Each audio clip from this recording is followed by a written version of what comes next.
اقدس صلی اللہ علیہ وسلم کا ارشاد ہے کہ جب حاجی لبیک کہتا ہے تو اس کے ساتھ اس کے دائیں اور بائیں جو پتھر، درخت، ٹھیلے وغیرہ ہوتے وہ بھی لبیک کہتے، اور اس طرح سلسلہ زمین کی منتہا تک یہ سلسلہ چلتا ہے۔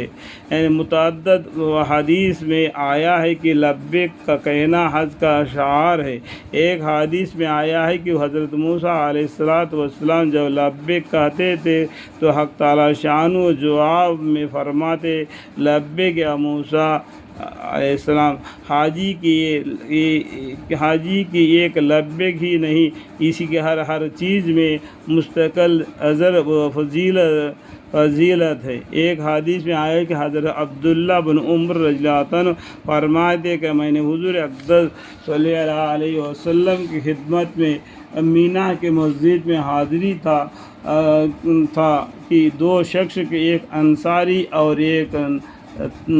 طائفہ حاضری خدمت ہوئی اور اسلام کے بعد عرض کیا حضور اقدس صلی اللہ علیہ وسلم ہم کچھ دریافت کرنے آئے ہیں۔ حضور اقدس صلی اللہ علیہ وسلم نے فرمایا کہ تمہارا دل چاہیے تو تم دریافت کر لو، اور تم کہو تو میں بتاؤں کہ تم کیا دریافت کرنا چاہتے ہو۔ انہوں نے عرض کیا کہ آپ ہی ارشاد فرمائیے۔ حضور اقدس صلی اللہ علیہ وسلم نے فرمایا کہ تم حج کے متعلق دریافت کرنے آئے ہو، حج کے ارادے سے گھر سے نکلے کیا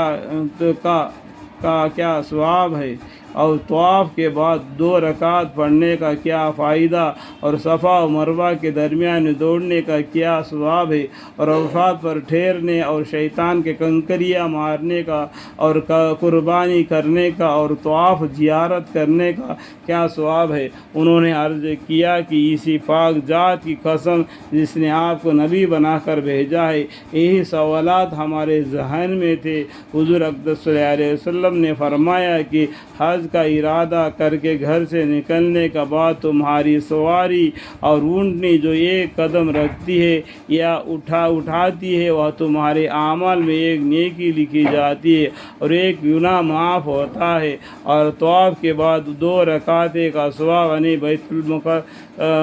اللہ کے گھر کعبہ شریف کا طواف کرنے کے بعد 2 رکعت کا ثواب نماز پڑھنا ایسا ہے جیسا کہ ایک عرب غلام کو آزاد کیا ہو، اور صفا اور مروہ کے درمیان میں کا ثواب 70 غلاموں کو آزاد کرنے کا برابر ہے۔ یعنی صفا اور مروہ کے بیچ میں صفا کرنا، صفا اور مروہ یہ یادگاری خداوندی دین ہے۔ اور عرفات کے میدان میں جب لوگ جمع ہوتے ہیں تو حق تعالیٰ شانہ دنیا کے آسمان پر اتر کر فرشتوں سے فخر کے طور فرماتے ہیں کہ میرے بندے دور دراز سے پر آگندہ بال آئے ہوئے ہیں، میری رحمت کے امیدوار ہے۔ اگر تم لوگوں کے گناہ ریت کے ذروں کے برابر ہو یا بارش کے قطروں کے برابر ہو یا سمندر کے جھاگوں کے برابر ہو تب بھی میں نے معاف کر دی۔ الحمدللہ میرے بندو جاؤ بخشائے چلے جاؤ، تمہارا بھی گناہ معاف ہے، اور جن کے تم سفارش کرو ان کی بھی گناہ معاف ہے۔ الحمدللہ رب العالمین۔